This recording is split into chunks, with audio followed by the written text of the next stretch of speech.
Hey everyone, and welcome to week 48 of the OLED burn-in test. This is a weekly burn-in test that I run on my 65-inch C9 LG TV. Model number you can see just there, OLED 65C9 PLA. UTT, which is the hours used, as you can see we've literally just hit 1800. And OFF-RS, which is the mini pixel refresher count. So we've had 326 instances of the mini pixel refresher, last one obviously being on 1800 hours, and the major pixel refresh was run once on 151 hours. So with that, I will exit out and restart the test.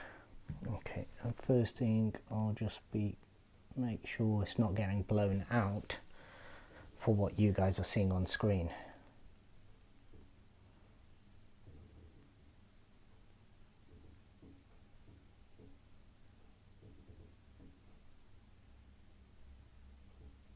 Okay, that looks fine.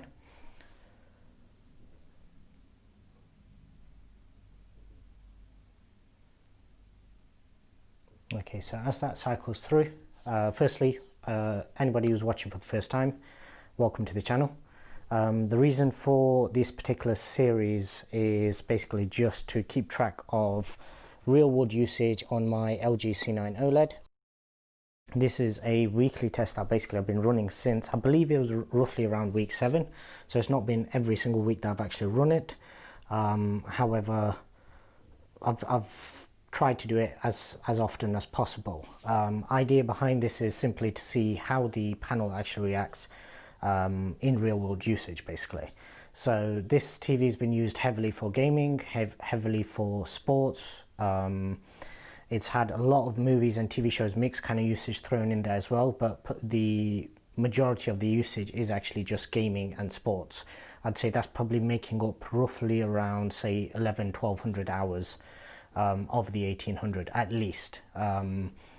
This past week it's been mainly just TV shows. There's been very little gaming on it this past week, but over the weekend there was some, last weekend that was, as well as some sports over last weekend as well. In this past week it's not really been used for many games, maybe the odd half here and there, but nothing really intensive other than that.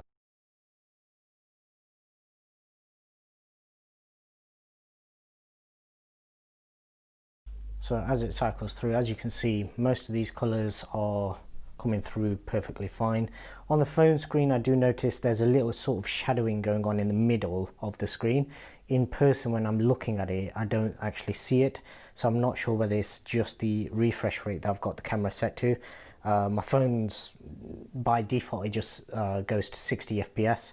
So I'll probably need to adjust that just to make it a bit better for these tests. Yeah, in terms of the panel, perfectly happy with it. It's performing really well. All content that I actually use on it is really vivid. Obviously I try my best with these videos in order to try and bring through with the HDR video recording that I'm actually doing, to try and bring through as much brightness as I can.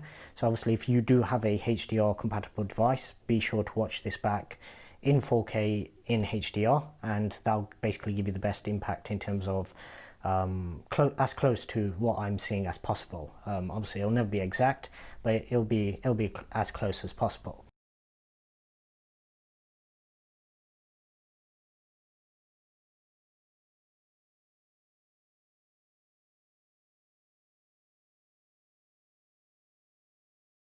So as we cycle through the actual grey, sort of greys, well, black through to grey and into white, one thing you will notice with this particular panel is there's very little banding.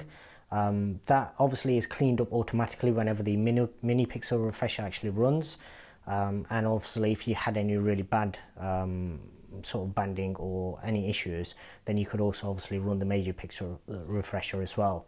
But I do have a video on my channel, how to avoid OLED burn-in or how to prevent OLED burn-in, and basically if anybody who's worried about OLED burn-in, basically I'll link that down below and you can basically watch that for hints, tips and tricks in terms of how to manage things.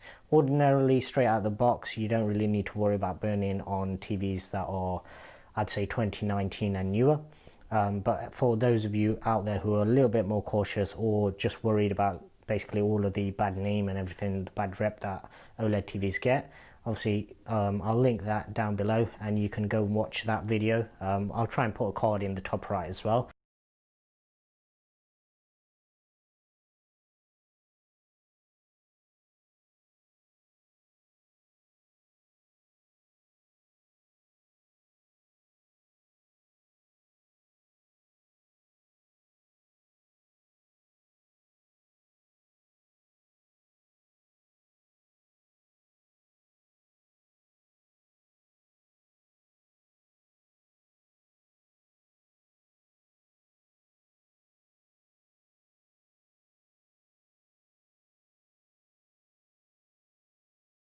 Okay, and we're just coming up to 6 minutes now. The test is roughly around 6 minutes long, so this will probably come into the end of the test now, and it'll cycle through some of the colors. As you can see, the panel itself is perfectly fine. All the colors look perfect. Grayscale, that's really good as well, really clean.